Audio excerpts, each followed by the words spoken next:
I knew I needed resources if I was going to track down Roscoe Bob Bryant, and hunting Plummer looked like a good way to get rich quick. As the local vigilantes exposed him as the leader of the bandits.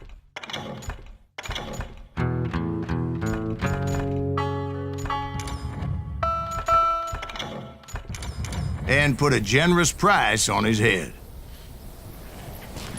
Plummer rallied his gang to plunder one last gold mine before making their escape, and that's where I thought I'd find him.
It makes me nervous standing so close to all these goddamn barrels of gunpowder. Why would you be nervous? No one has the cojones to come after us. As long as you don't light up a cigar, we're fine. Besides, George is over. As my late father pointed out to me more than once, God made men, and Samuel Colt made them equal.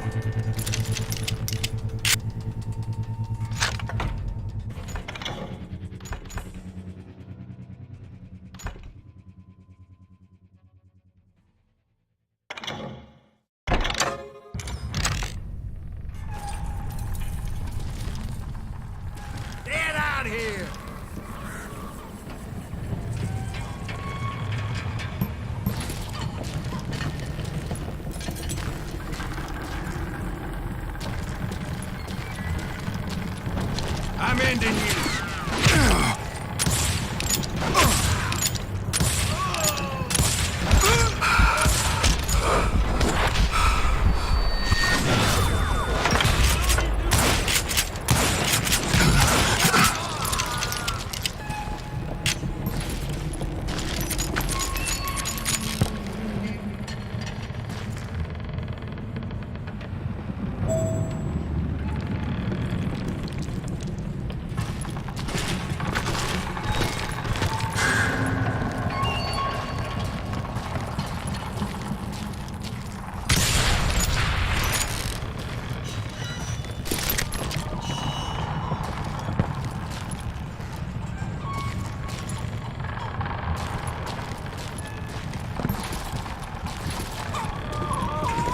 I knew that dynamite wasn't mine, so I decided the polite thing would be to return it.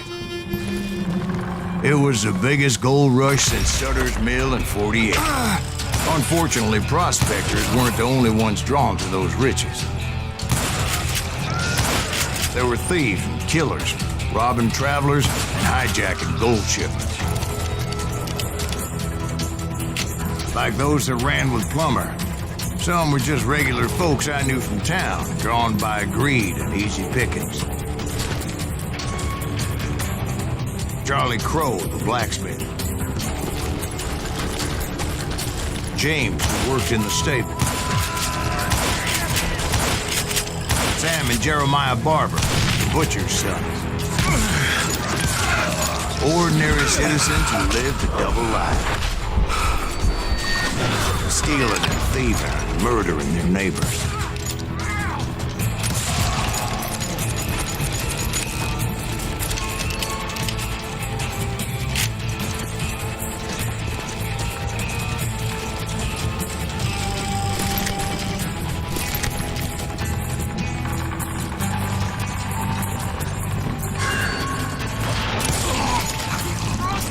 The rest were veterans of the Civil War. Stone-cold killers trained on the bloody fields of Shiloh and Antietam. Plammer had a lot of men on his payroll. A hell of a lot.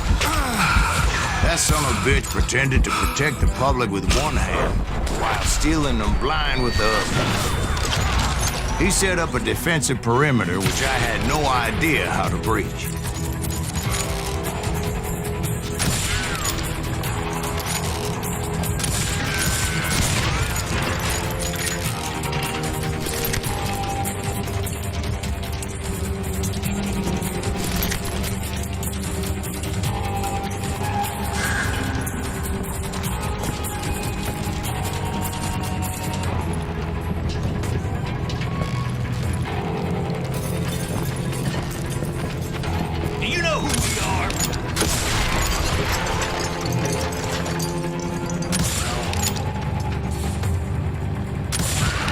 Dangerous, desperate individuals. I was outnumbered and in way over my head, but I was too damn stubborn and stupid to realize it. They must have thought I was tough, or had some kind of death wish, seeing as there were barrels of gunpowder everywhere. One stray bullet, one stray spark, and I'd be blown to hell and gone. Did I have any second thoughts about what I was doing? No.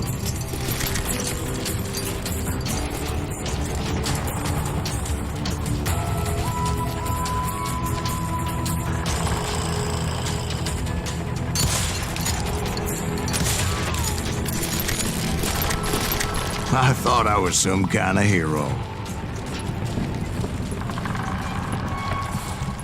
I finally made it past and headed on to meet my destiny.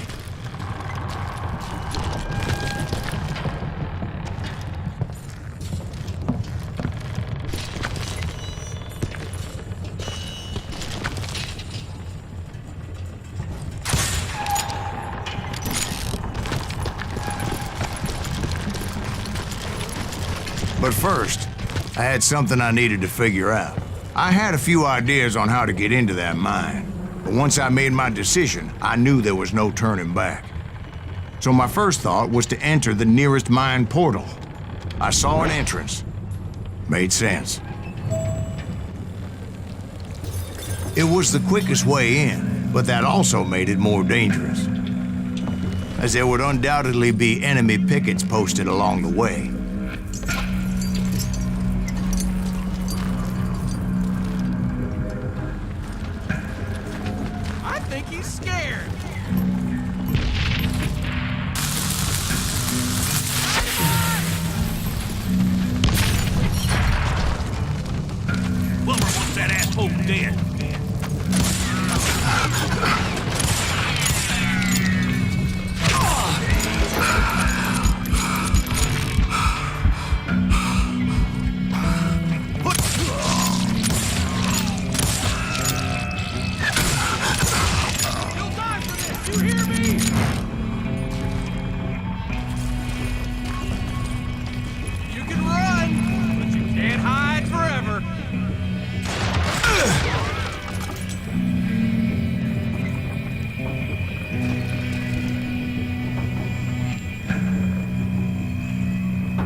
You're done.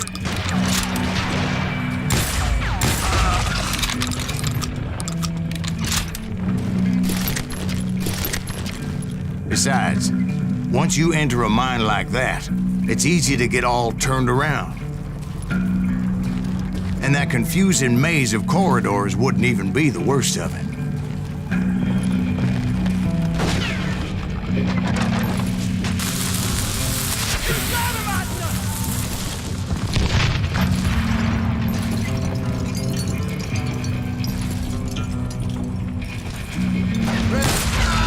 Some of those shafts could be as deep as hell.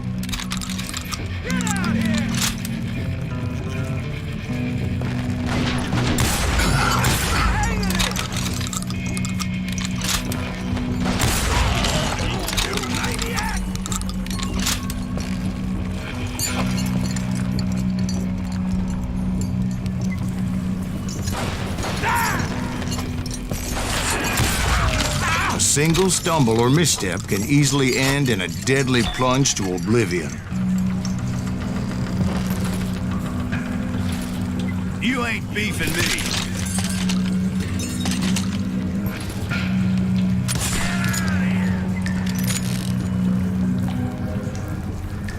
I do not deserve to die like this.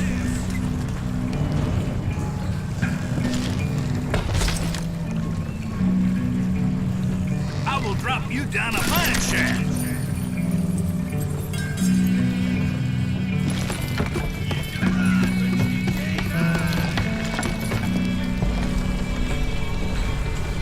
Time to blow your shit up.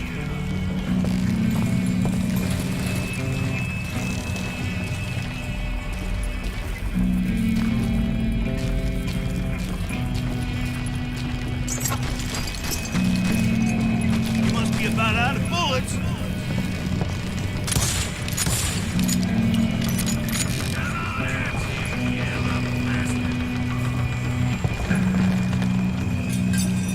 You ain't beefing me.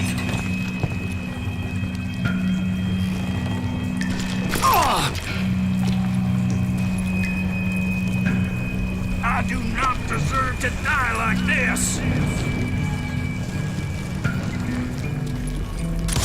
Quick reflexes often make up for a lack of common sense. Luckily, I was never one to be easily bushwhacked. I would just need to be careful not to blow myself to kingdom come.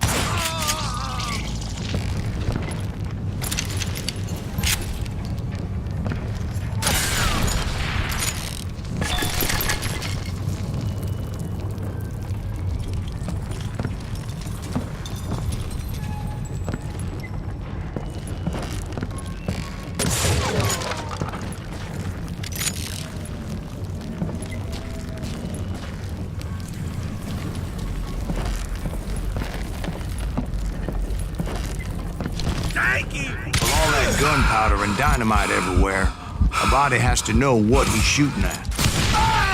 All it takes is one tiny spark, and boom.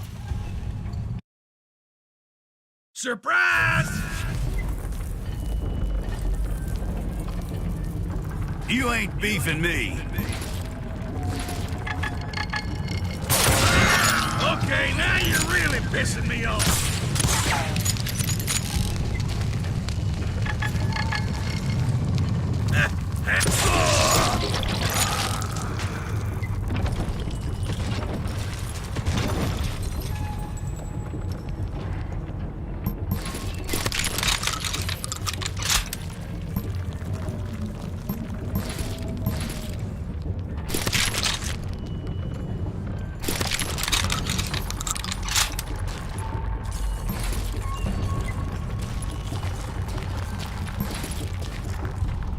One wrong bullet could have turned that mine into a dad-blasted tube.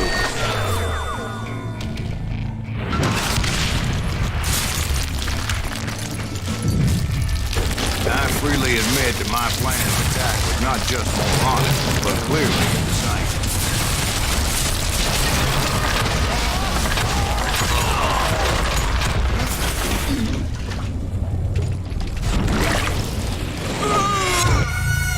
It's a good thing that I abandoned that ridiculous plan before I even tried it. Instead, I spotted a ladder, a way into the mine from the opposite side.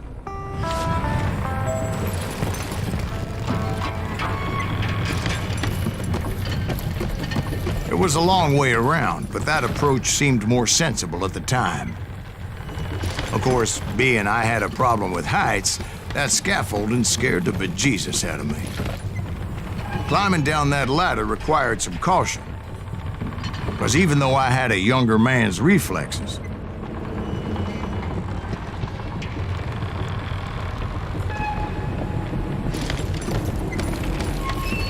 no man can dodge a damn bullet while climbing down a rickety ladder. I needed to make a leap of faith, which ain't easy when you're suspended between heaven and hell. I was determined not to give up, however.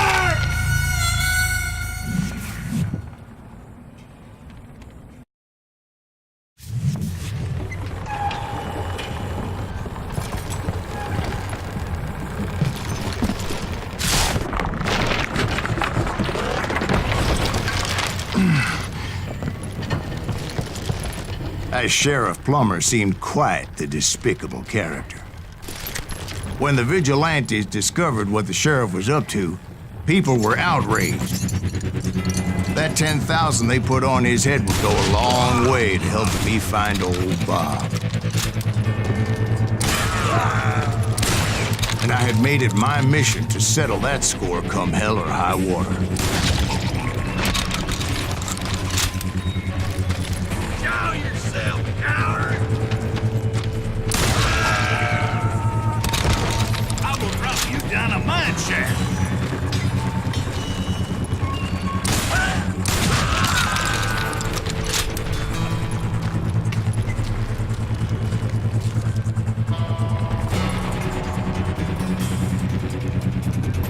But first, I would have to make a choice. Take the elevator or climb the ladder.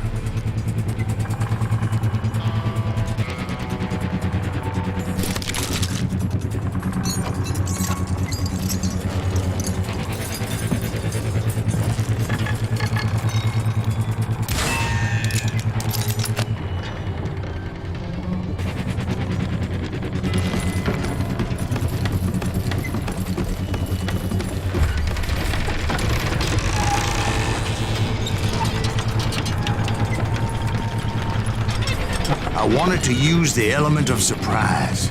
Plus, I figured I could use the exercise. I was warmed up already, so what the hell?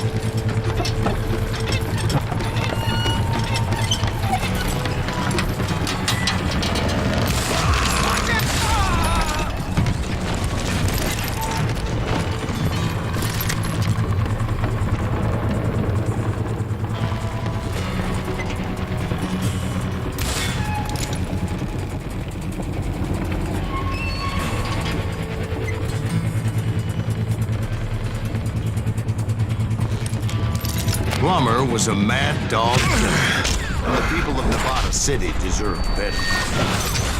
Nevada City? Well, I thought Plammer met his maker in Bannock, Montana. Right, well, he was the sheriff of both places at one time or another, but that's neither here nor there.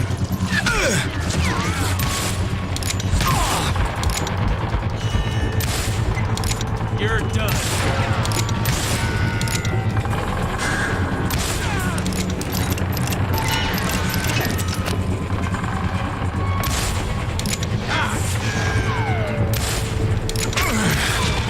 The point was, taking him down would save a lot of lives, including my own.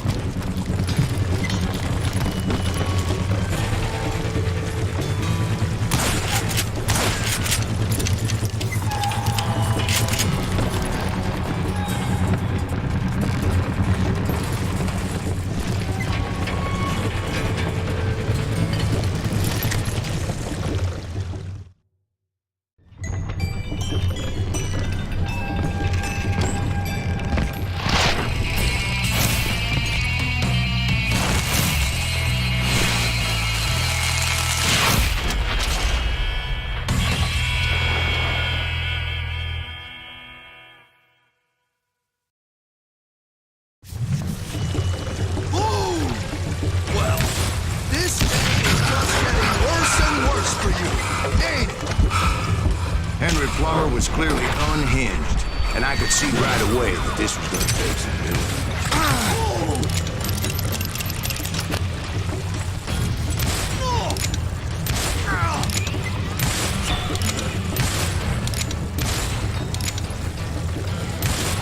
Take this, you son of a bitch!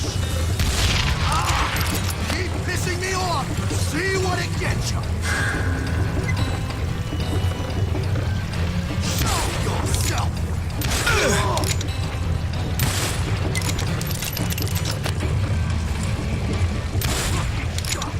No blood money for you today!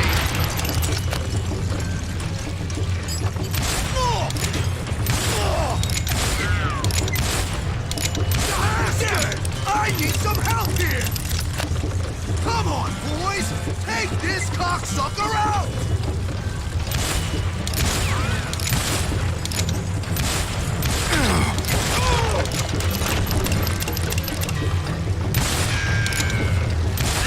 Brother, I'm gonna make you pay for that.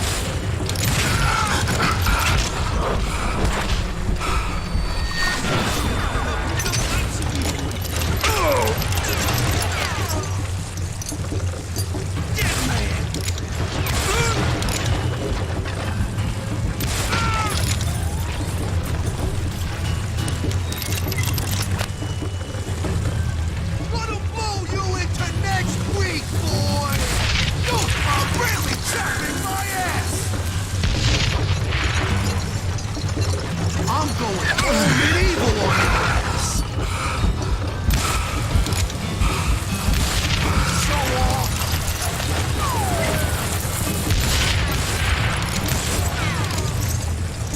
Oh! I can shoot too! Nice shot! Bet you can't do it again! Ooh. Got you, morons! You ain't taking me!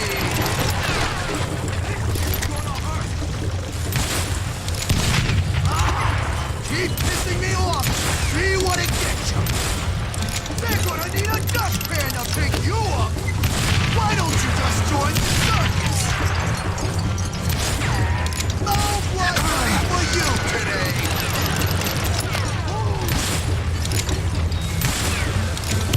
You are really chapping my ass!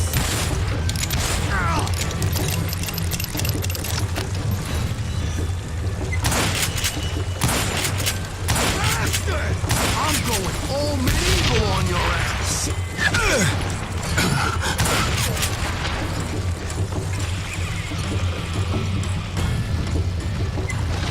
You can shoot, but can you aim?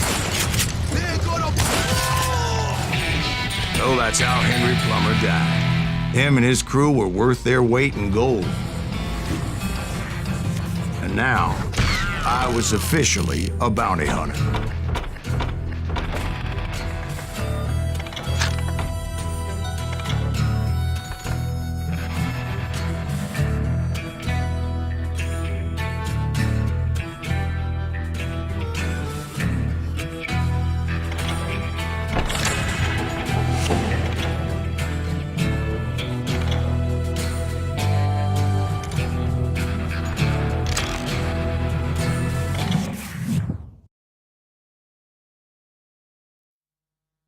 So, did you finally go after that Bob feller? Well, I heard word he was in Kansas with John Wesley Hardin. So that's where I went. Where in Kansas? Abilene. Why do you ask, Ben? No reason. Was Hardin as fast as Ringo? Ringo was fast, but John Wesley was as fast as the devil himself.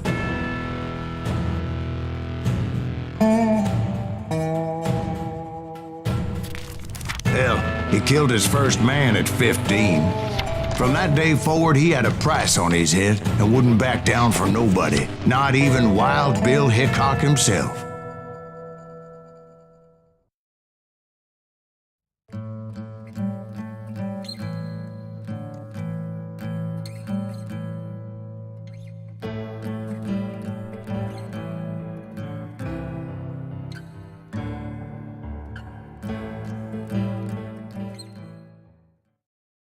I dodged death many a time, and that night in Abilene was no different.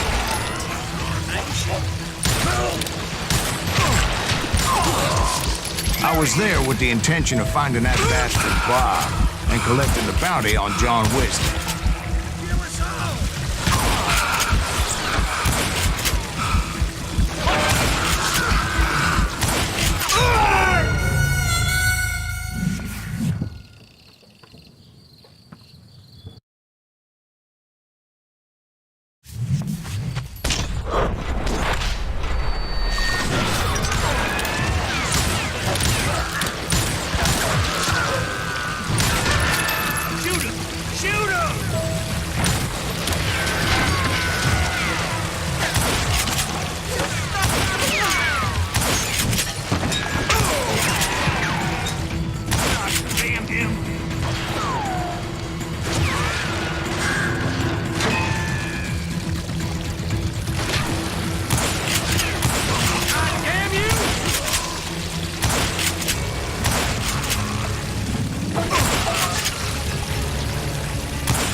I thought the Texas Rangers got Hardin.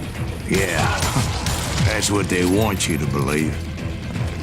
It was cold and a witch's tit and a brass bra that night as I fought my way past his loyal compadres.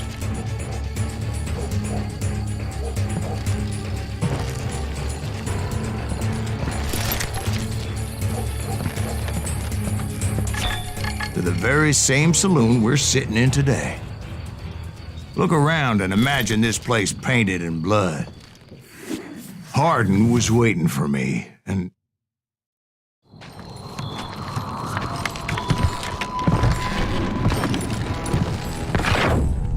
Wait, I'm jumping the gun here.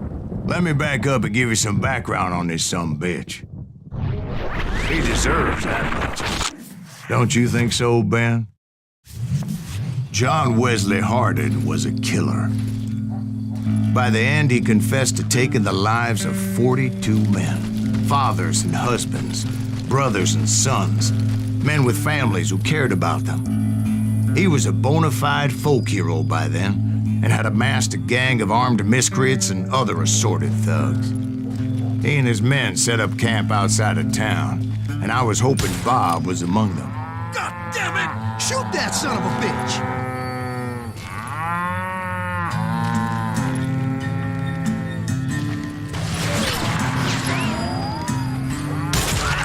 They didn't ask why I was there. They knew. You think you can kill me? As most of them were wanted as well.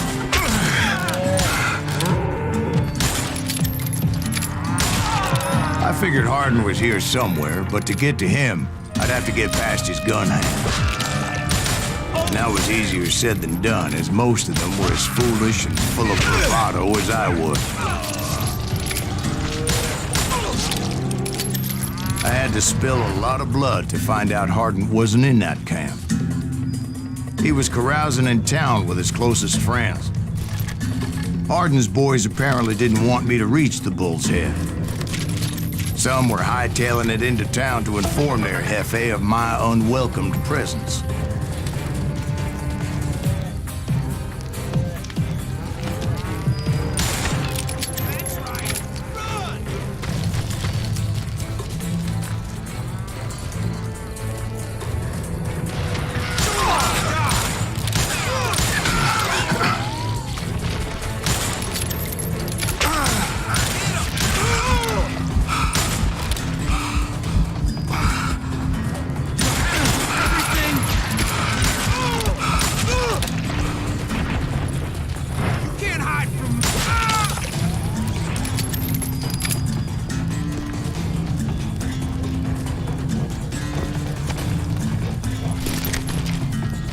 Tell Hardin someone's coming for him. Stop that sumbitch! Let the boys know we got another law dog.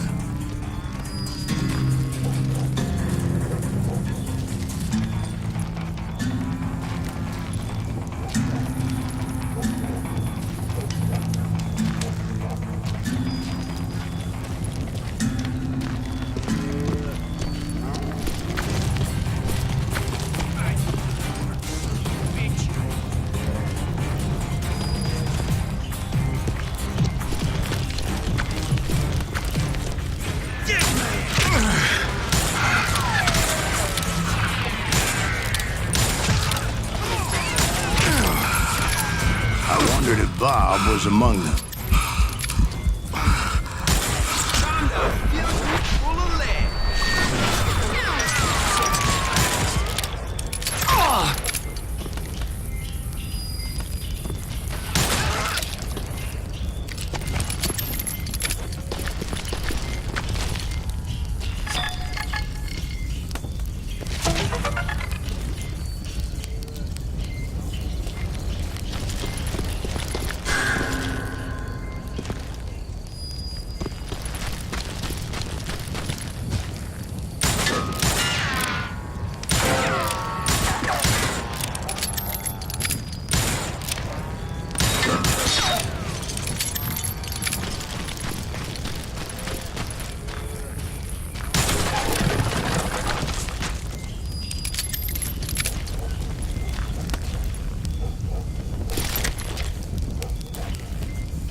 And I steeled myself for the fight ahead.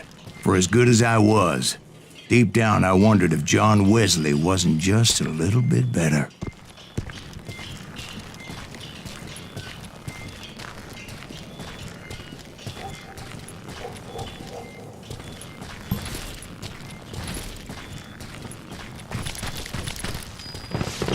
Before I could test my mettle against Hardin, however, I would first need to dispatch his cadre of hired killers.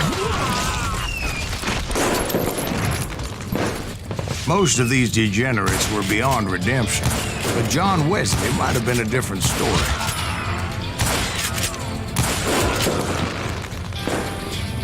I didn't learn until later that that night was in fact his birthday celebration.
You ain't shit.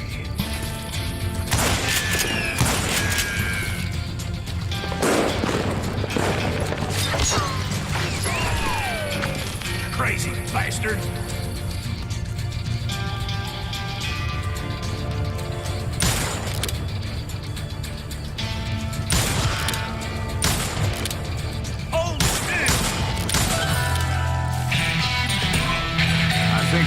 merely mention that I found Hardin in this very saloon.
You just met your match. You better hide.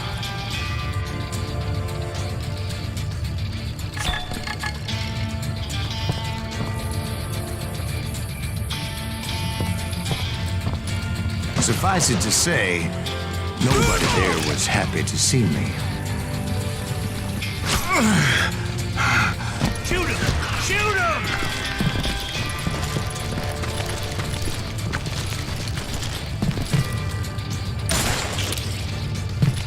There he is!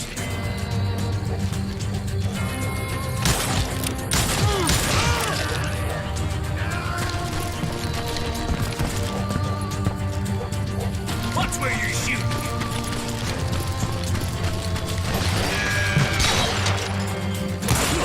I think we're in trouble! Can't get a good shot at him!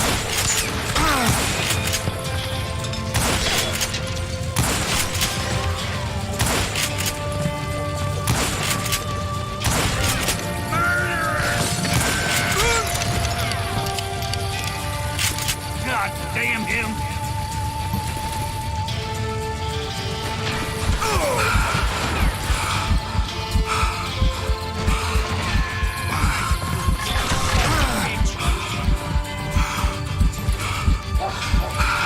Shoot him! Shoot him! Run!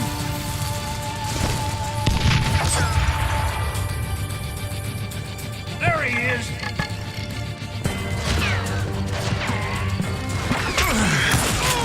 In fact, I felt a certain hostility. I was disappointed that neither Bob nor John Wesley were among the dead. But that was short-lived, as a moment later I was facing down the fastest gun in the West.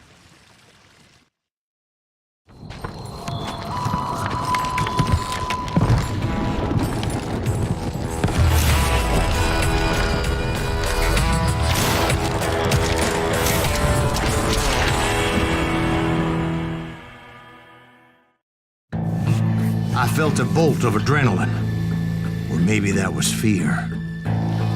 He was well known for his tricks, and I knew I'd need my own if I was ever to defeat him.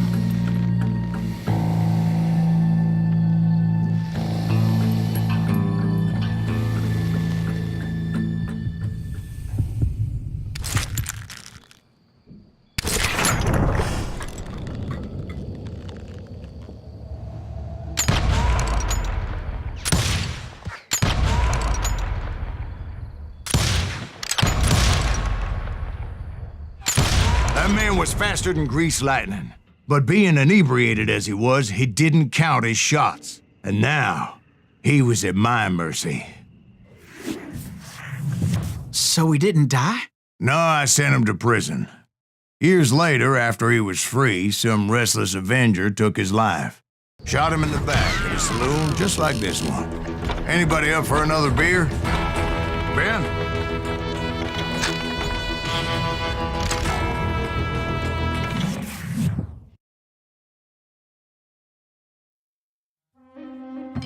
Thank you, darling. Yeah, some say revenge is a dish best served cold. So whatever happened to that Bob guy you were after? Personally, I'd like to hear some of your other adventures. Like, I don't know, did you ever go toe-to-toe with a red man?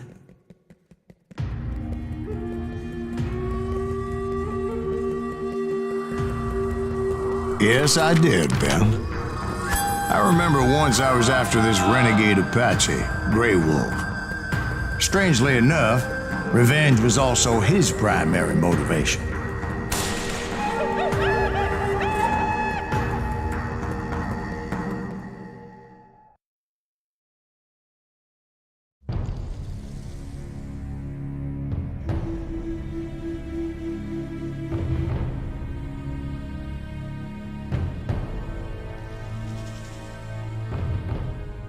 A bounty was put on Grey Wolf's head, and that's how I came to hunt him in the mountains.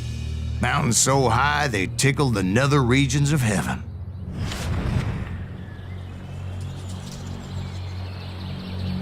Grey Wolf was a Chiricahua Apache medicine man who had led a war party in revenge for a massacre against his people. The U.S. Army had attacked his tribe during his daughter's sacred sunrise ceremony, and the slaughter was unspeakable. I understood his anger, as there's nothing more traumatic than seeing those you love die in a cruel and painful death.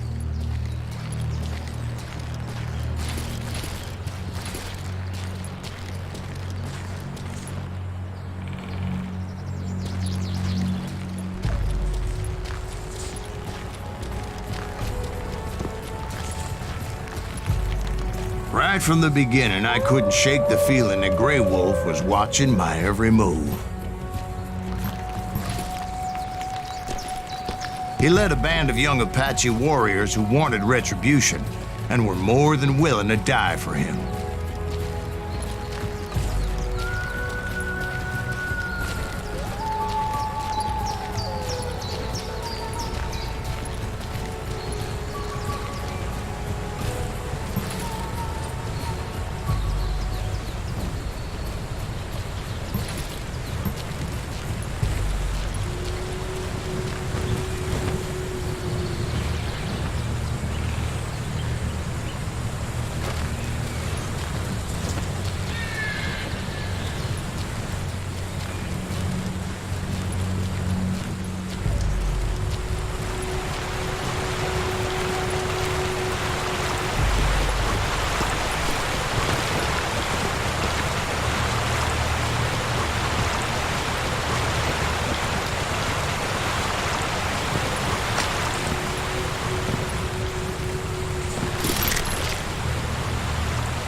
They saw me before I saw them.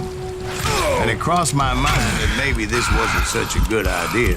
But now that the shooting had started, there was no backing down.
was rugged country, the winter home of the Chiricahuas, and that's why they had retreated there.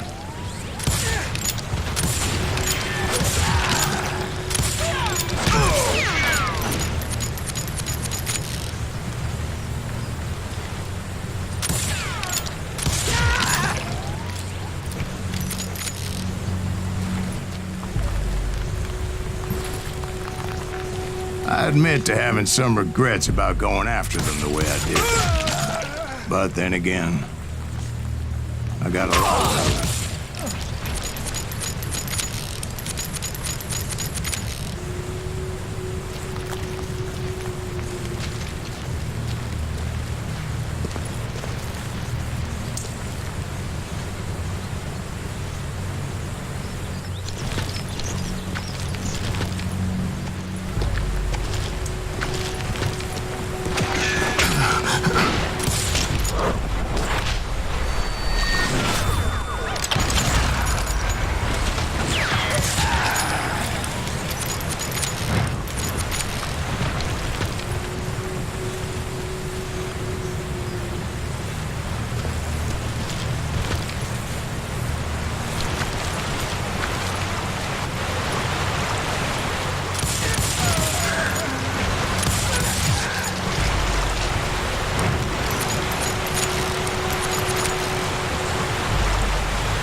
Did you find Grey Wolf? Not at that moment, but I did find the entrance to their hideout.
A deep crevice that led to a deeper cave. Don't tell me you went in there. Yeah, but it's not out of bravery so much as pure, angry cussedness.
See, back then, I had a stubborn streak a mile wide, and I wasn't about to back down.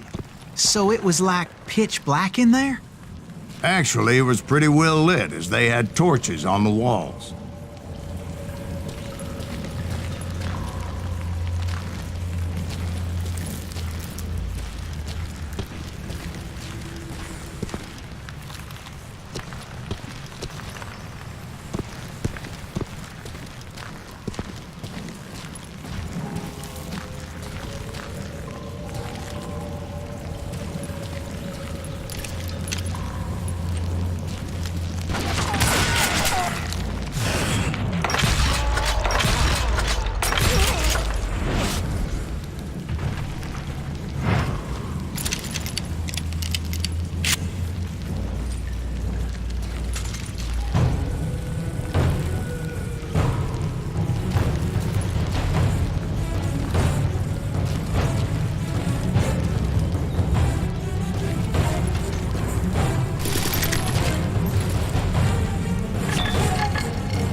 How big was his cave? Big as hell, Ben. Chiricahua had hid out there during the Indian Wars.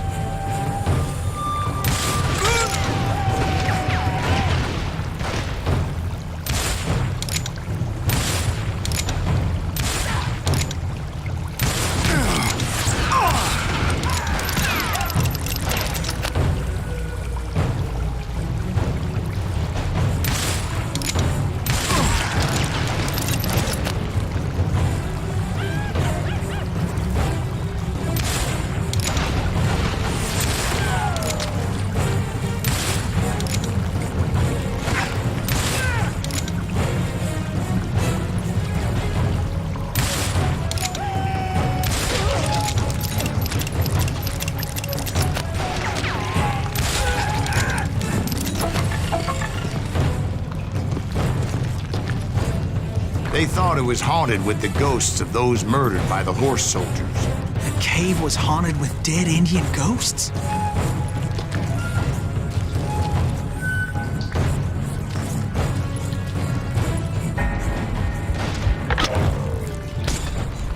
To be honest, I was more concerned with the live ones than the dead ones.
How come you know so much about engines? A few years back, I was married to two Meskalero women. At the same time? Yeah, they were sisters. Polygyny is traditional among the Meskalero. So what happened? Oh, I had to get out of there. Those girls never shut up. Both of them nagging at me all the time. Drove me half crazy. Haven't seen them since. No, I mean, what happened with Grey Wolf? Oh, well, I pursued him into the Cave of Death.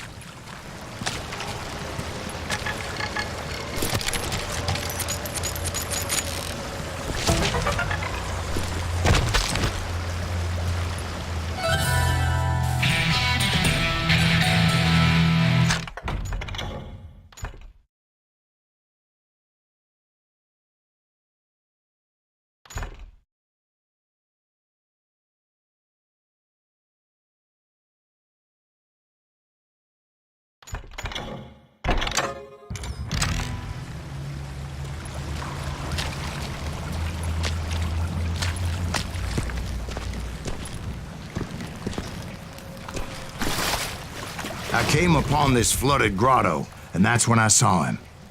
He came to me unarmed and unafraid. His voice echoed in the shadows, and I sensed he meant me no harm. You carry great darkness in your heart, and if you do not release it, it will claim your soul. The sound of his voice put some kind of ancient Indian spell on me.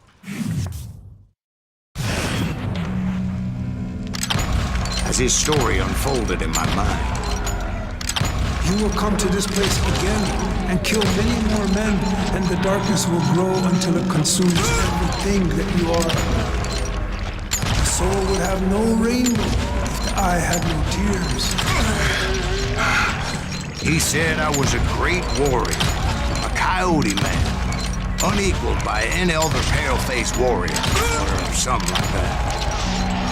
The snakes will bite shadows of your past until a venom poisons your heart, and an echo of the song of the dead summons the spirits deep from within the mountains. I didn't quite get what he was saying, but there was definitely snakes. And indeed, his warriors surrounded me and attacked me like hungry wolverines. They couldn't stop me, though, and Grey Wolf wasn't in the mood for idle talk.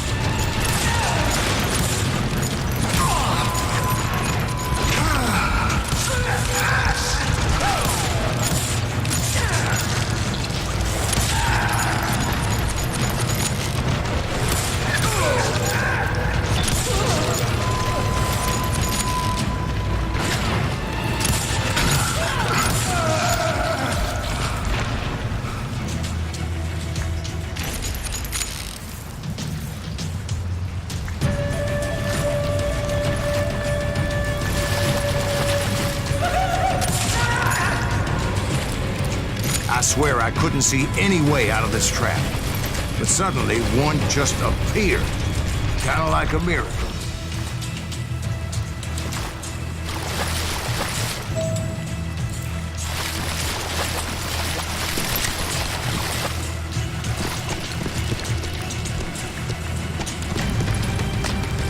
I felt like I would be lost in that damn cave forever.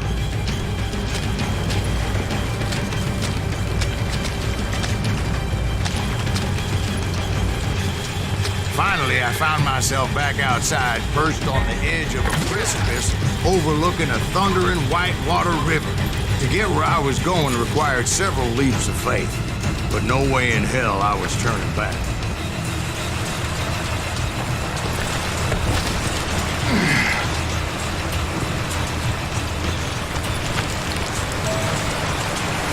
I chased after him, determined to make him explain the meaning of all that mumbo-jumbo.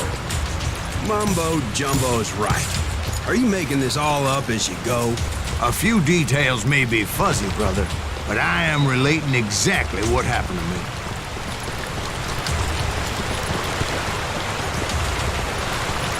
There were dozens of Apache warriors aiming at me from on high. Dozens? Well, maybe not dozens, but there was a lot of them. At least 3 or 4. Well, more than that, little lady.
had a steep climb up creek ahead of me and scrambled up those rocks like a mountain goat.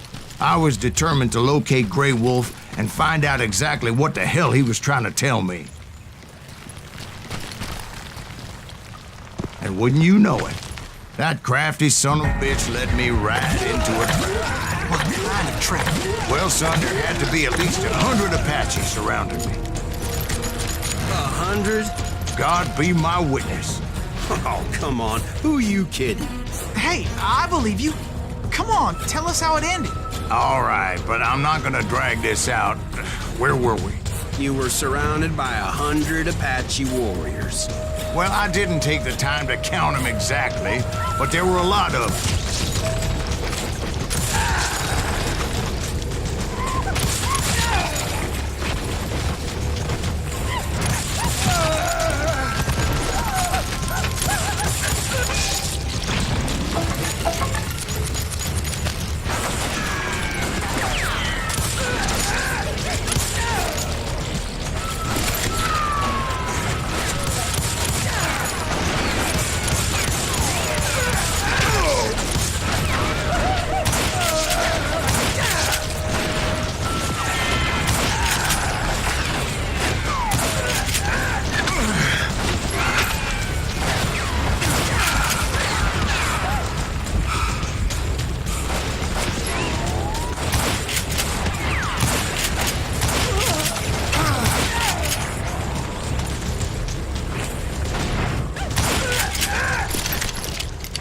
And in the end, a path appeared before me that I had not seen before. I followed it as I desperately needed to find out what Grey Wolf was trying to tell me.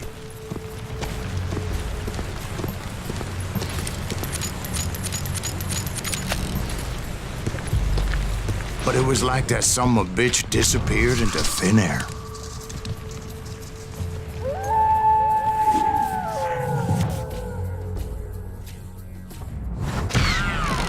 Never did find him. And never did collect my goddamn bounty.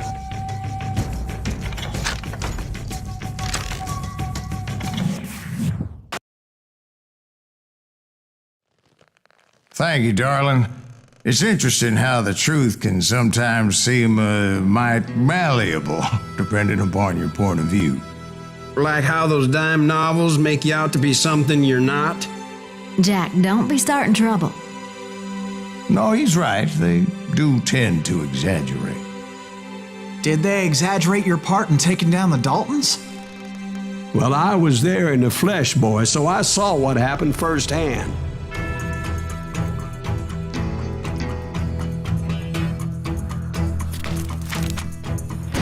Those Daltons were lawmen once, before they all went bad, robbing banks and trains clear across the territory. Until Coffeeville, of course. I was one of the citizens who took up arms that day. Fighting on the side of right? I did my best, sir. We all did.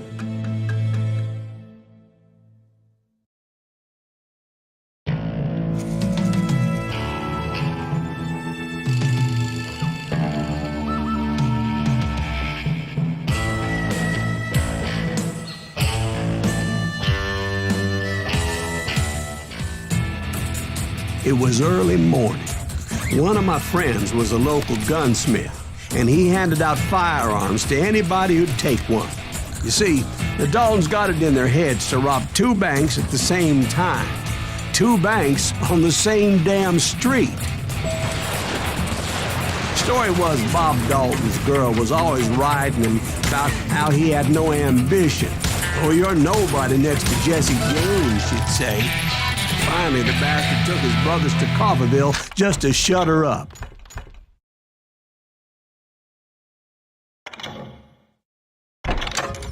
Right. It's always the woman's fault.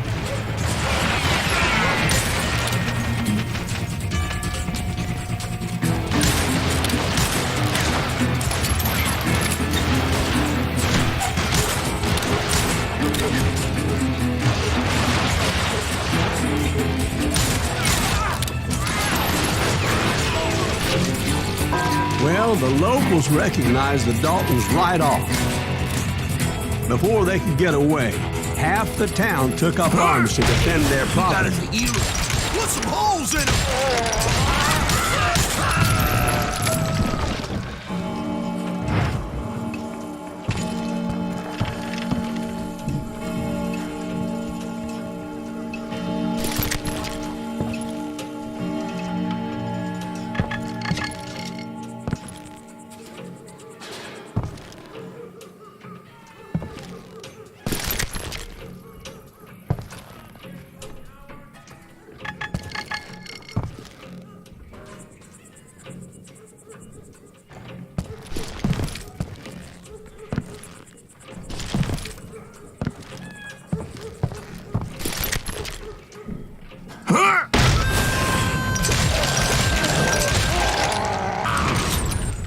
The brothers paid dearly for their stupidity, but everybody knows they had it coming. There's more to it than that. I read all about that day, so I know for a fact that it went down very differently. First of all, it was high noon. A posse of U.S. deputy marshals were on the rooftop across the street. Get ready, boys. They're gonna make a move. The lawmen had been tracking the Daltons for months. Now they finally had them dead to rights. But those boys had a reputation as stone-cold killers. So the marshals took every precaution, knowing they wouldn't go easy. Among them was a bounty hunter feared by many a lawbreaker. The marshals tried to get the Daltons to surrender. They'll give up eventually. We just gotta wait till something bitches out. This bounty hunter knew that the brothers were far too proud to ever lay down their guns.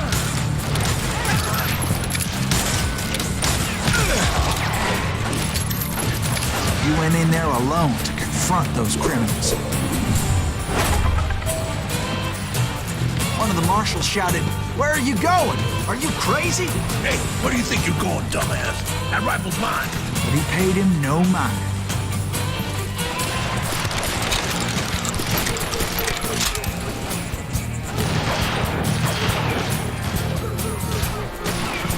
He saw a way to get around to the back of the bank.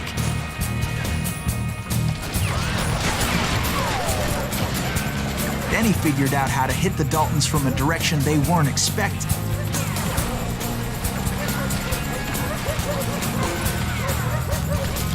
From above. Fortunately, a water tower was right there. A moment later, he was climbing up a steep ladder, laughing at danger as he did.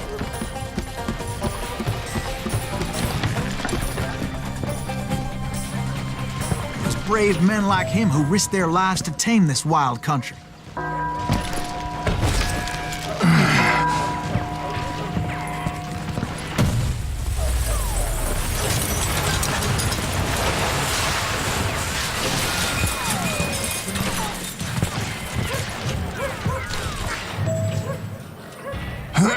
We've got company. Now you're really pissing me Heroic men like him, who did what other men couldn't or wouldn't to make this country free. Like Jim Bowie and Davy Crockett, who died defending the Alamo.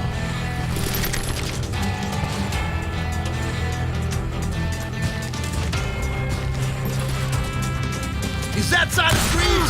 Son of a bitch! You better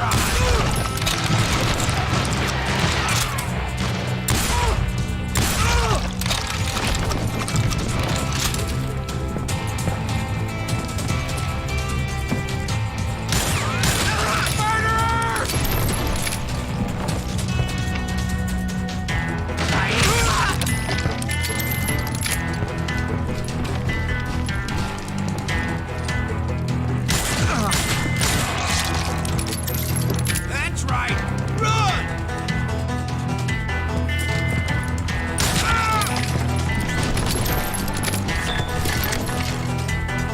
Over there!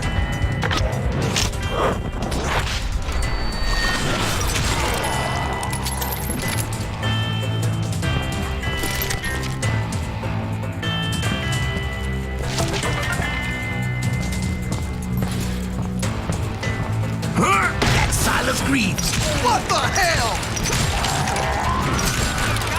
blam, blam! He came away victorious, taking down those thieving Daltons.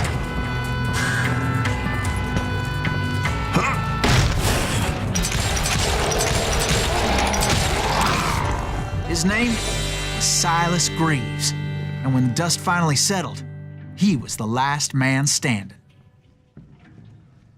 Sorry, kid, but that just wasn't the way it happened.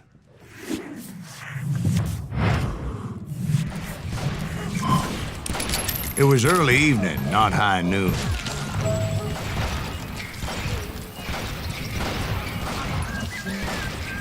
I was late to the party and Coffeyville was already up in arms. The Daltons blew up a safe and were all set to hightail it out of there.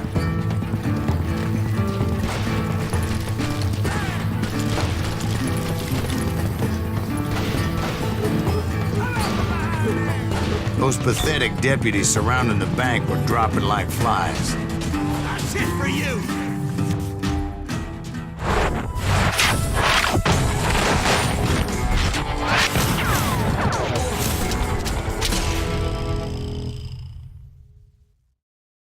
I'd been tracking those jokers for months, waiting for them to do something reckless. Finally, they did.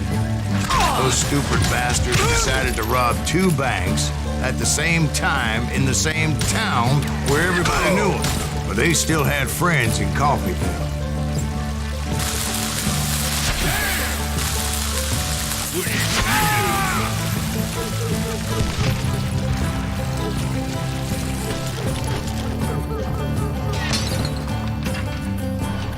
You can't get me.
Those friends came after me like a pack of wild dogs, tooth and nail. They were coming at me from all directions. I caught sight of the Daltons running with the money and didn't want to lose them. Problem was, they knew the town better than I did. And to top it off, I found myself in the middle of another shootout entirely. Did the Daltons hole up in somebody's house? No, it was the Smiths, I believe. They were cousins of the Daltons. And they were shooting at the Browns, who were shooting at the Daltons. Which wasn't any surprise, because those 2 families have been feuding forever. And since the Joneses are related to the Browns, they shot at the Smiths, pissing off the Heimhoffers, whose daughter recently married a Smith. Well, bullets were flying every which way as all the old feuds in Kansas caught fire all at once. There was a hell of a lot of pissed off people in Coffeyville that day. But that's just the way life is sometimes. Shit happens.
The Dalton boys knew I would never give up. Those Daltons weren't the sharpest knives in the drawer, but they always stood together. They set a trap to slow me down and allow at least 2 of them to escape. The third brother stayed behind to plant me, just in case that trap of theirs didn't work.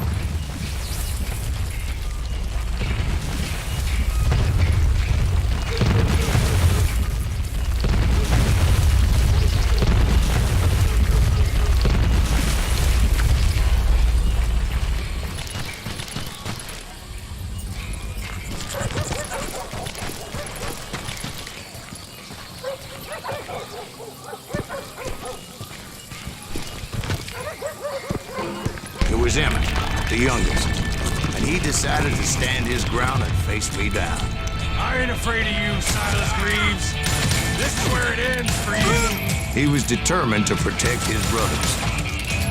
And I understood how he felt. Taking me on all by his lonesome wasn't exactly a recipe for a long life.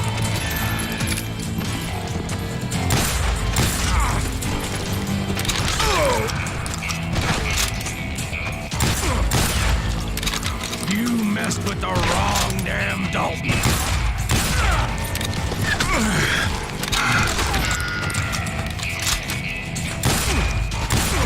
I'm gonna place you where you stand.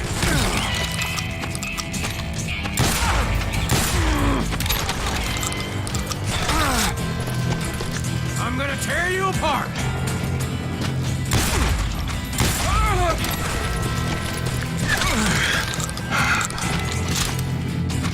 Gonna send you to the bone orchard.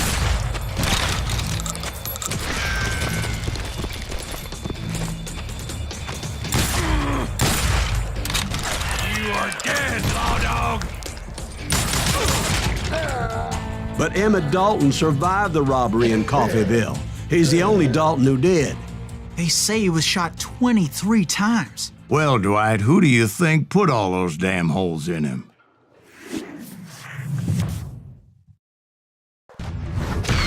But I have to admit, that boy had grit.